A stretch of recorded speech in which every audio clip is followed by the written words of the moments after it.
आज हम लोग बात करेंगे कि अंतरिक्ष में फेंकी गई वस्तु लगातार पृथ्वी के चारों ओर किस प्रकार घूमती है। ठीक है, तो यह संभव है कि किसी वस्तु को पृथ्वी के चारों ओर परिक्रमा करने के लिए बाध्य किया जा सकता है। हम जानते हैं कि जैसे जैसे वस्तु की आरंभिक चाल बढ़ती जाती है वैसे वैसे वस्तु भी सतह के साथ अधिक वक्र होती जाती है। पृथ्वी के गोलाकार होने के कारण उसकी सतह तक आने के लिए अधिक दूरी तय करनी पड़ती है, और यदि आरंभिक चाल का मान एक निश्चित मान से अधिक कर दिया जाए तो वह वस्तु लगातार गिरती जाएगी लेकिन पृथ्वी की सतह तक कभी नहीं पहुंचेगी। ऐसी वस्तु लगातार पृथ्वी के चारों ओर घूमती रहेगी। ठीक है, तो देखिए इसका यही मतलब है कि जैसे जैसे वस्तु की चाल जो है वो बढ़ती जाएगी वैसे वैसे वस्तु भी पृथ्वी की सतह के साथ अधिक वक्र होती जाएगी। जैसे कि ये पृथ्वी है, तो कोई ये पिंड है, ठीक है, तो ये ऐसे ही इसके चारों तरफ इस तरीके चक्कर लगाता रहेगा।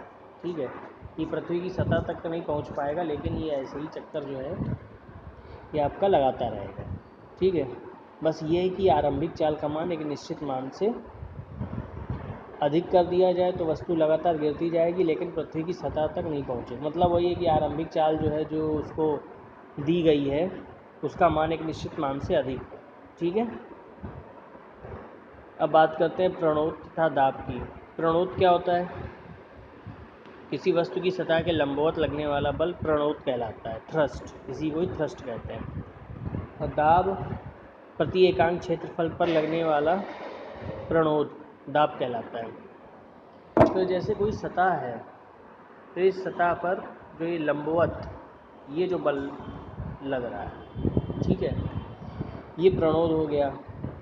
और प्रति एकांक क्षेत्रफल पर लगने वाला प्रणोद दाब, मतलब कि जो क्षेत्रफल हो उसका मान हमने 1 वर्ग मीटर कर दिया, ठीक है, तब उस पर कितना प्रणोद लग रहा है वो आपका दाब है।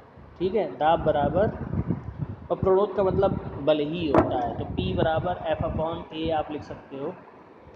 ठीक, P बराबर F/A, दाब बराबर प्रणोद बटे क्षेत्रफल। दाब का मात्रक क्या होता है?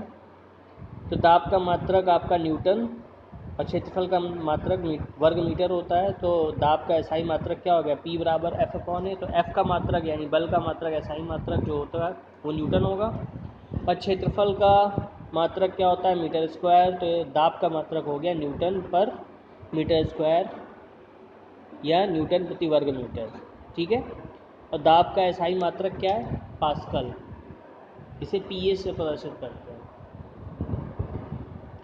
ठीक है, और दाब को प्रभावित करने वाले कारक कौन से हैं? एक तो लगाया गया बल और सतह का क्षेत्रफल।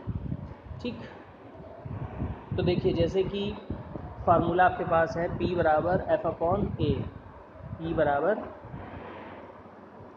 बराबर F/A। तो इसका ये मतलब है अगर जो है क्षेत्रफल ज़्यादा होगा, ठीक है, क्षेत्रफल ज़्यादा होगा तो आपका दाब क्या होगा? कम हो जाएगा, और क्षेत्रफल कम होगा तो दाब ज़्यादा हो जाएगा। जैसे आपने सुई देखी होगी, तो सुई का क्षेत्रफल जो उसकी नोक होती जितनी वो नुकीली होगी, यानी कि क्षेत्रफल उसका जितना कम होगा उतना ही दाब क्या होगा? ज़्यादा होगा। दाब ज़्यादा कब होगा? जब क्षेत्रफल कम होगा। और दाब कम कब होगा? जब क्षेत्रफल ज़्यादा होगा। जैसे कि आपने एक जैसे चाकू है, वो अगर मोटा हो गया यानी कि उसका क्षेत्रफल क्या हो गया? ज़्यादा हो गया, तो उस केस में सब्ज़ी आप उससे काटोगे तो सब्ज़ी नहीं कटती। ठीक है, क्यों? क्योंकि उसका जो क्षेत्रफल है वो ज़्यादा हो गया। क्षेत्रफल ज़्यादा होगा तो दाब कम हो जाएगा, और बल जितना ज़्यादा लगाओगे उतना ही दाब भी ज़्यादा होगा, बल जितना कम लगाओगे दाब उतना ही कम होगा। ठीक।